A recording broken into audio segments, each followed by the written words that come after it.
Activating your phone on Xfinity Mobile is a straightforward process that can be done online or via the Xfinity Mobile app. You have two primary options: bringing your existing phone number through Port In or setting up a completely new line. Ensure your device is unlocked and compatible with Xfinity Mobile, which uses Verizon's network. As of late 2025, Xfinity Mobile emphasizes digital-first interactions, including eSIM technology for instant activation on supported devices like iPhone 15 and later, and Samsung Galaxy S24 series. For those unfamiliar with online tools, troubleshooting may be required, but the process is generally user-friendly.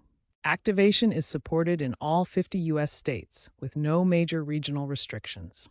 Choose to activate a new line if you want a completely different number. For activating a new line, sign up online or through the app, pick a plan starting from $15 per month for 1 gigabyte of data, and input your payment details.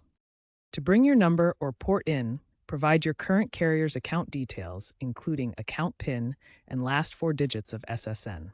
Xfinity submits the port request, and once approved, your number transfers within hours to days.